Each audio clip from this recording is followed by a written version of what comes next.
European leaders, including allies of Donald Trump, are railing against the US president after he claimed that America's NATO counterparts stayed away from the front lines.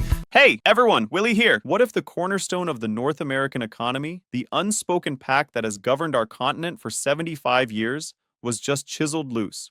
On Friday, January 16th, 2026, while Washington slept, a decision was made in the Great Hall of the People in Beijing that may have done exactly that. This wasn't a tweet or a press conference soundbite. It was the cold, hard, signed reality of a comprehensive trade deal between Canada and China.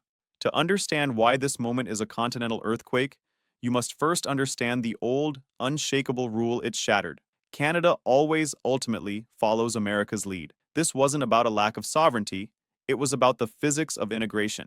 Two nations bound by 5,525 miles of undefended border, $1.3 trillion in annual trade, and supply chains so intertwined they form a single economic organism. To defy that gravitational pull was considered impossible. Until now. Prime Minister Mark Carney didn't just sign a deal in Beijing, he lit a fuse under the entire architecture of North American trade, and the shockwave is now traveling at the speed of commerce from the wheat fields of Saskatchewan to the assembly lines of Detroit.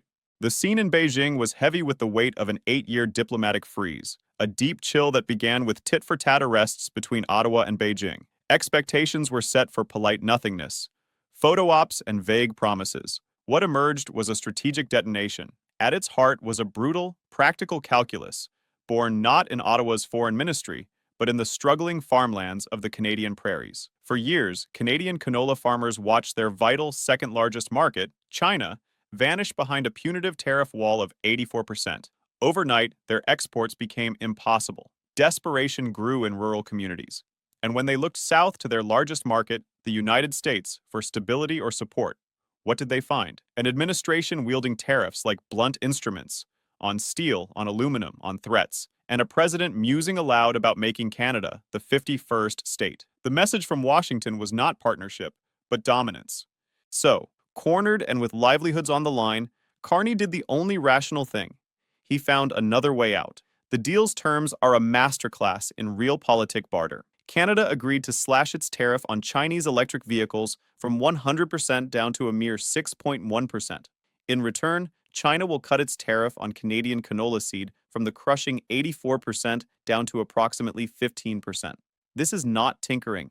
It is a floodgate opening. For Canadian farmers, it's a lifeline worth billions. For the auto sector, it's a geopolitical lightning rod. The quota of 49,000 Chinese EVs, now eligible for the Canadian market, nearly restores pre-tariff import levels. Carney didn't just crack a door for Beijing, he held it wide open, directly as the United States maintains a 100% tariff wall against those same vehicles. The initial reaction from the White House was a study in dissonance. Publicly, Trump was almost dismissive. That's what he should be doing. But the voices from within his administration, the trade representative, the transportation secretary, immediately rang with warning and threat. This is because they see the real danger, which has little to do with cars or canola in isolation. The true explosive lies in the calendar.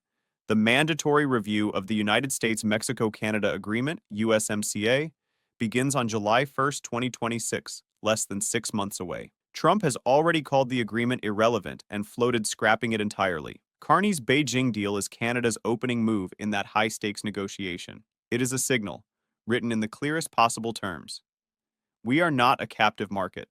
We have other options. This signal paralyzes the very nervous system of North American commerce, its supply chains. Consider the automotive industry, a $30 billion binational ecosystem. A vehicle made in America is a myth. Its components cross the US-Canada border 6, 7, 8 times during production. This isn't inefficiency. It is the pinnacle of optimized, just-in-time manufacturing built over 50 years on the bedrock assumption of frictionless trade. Carney's deal injects a terrifying variable into this delicate system. Will Chinese EVs stay in Canada? Could Chinese manufacturers use Canadian soil as a backdoor assembly point to access the broader North American market? More critically, if Washington retaliates with new tariffs on Canadian auto parts in response, does this meticulously crafted, continent-spanning production machine simply seize up? The threat isn't just tariffs. It's the uncertainty that freezes capital. Companies cannot invest billions in new plants or technologies when they don't know what the trade rules will be 6 months from now. They hoard cash, delay decisions, and prepare for breakdown. This hesitation is the first stage of economic paralysis. The agricultural sector tells the same story of deep integration now under threat. 8 million tons of Canadian grain, wheat, canola, barley, flow south to the US annually. This isn't just product on a train, it is a physical network of elevators, rail lines, and mills built over generations. The flour in New York bread may have started as wheat in Manitoba, stored in Saskatchewan, shipped on Canadian Pacific rails through Montana. This system was engineered for efficiency under the old rules. What happens if those rules are torn up? The infrastructure doesn't adapt. It becomes a stranded asset, a billion-dollar network leading to a dead end. Farmers on both sides of the border are left holding grain. They can't move to mouths that need to be fed, triggering price spikes and shortages far from the negotiating tables. This is the cruel irony of Trump's hardball strategy. He views tariffs and threats as leverage to strengthen America's hand. In reality, they are the precise tools China has long hoped America would use. Beijing's grand strategy isn't merely to outproduce the US, but to fracture its alliances, to force nations to choose between spheres of influence. By making the United States an unpredictable and coercive partner, Trump is handing China this victory. He is teaching America's closest allies that reliance on Washington is a strategic vulnerability. Carney's pivot to Beijing is the most dramatic evidence yet, but it is part of a pattern. The EU deepens ties with South America's Mercosur bloc. India pursues diversified trade pacts. Mexico watches nervously from the middle. The post-World War II order, a system of predictable rules and mutual trust that enabled American prosperity, is being dismantled by America itself.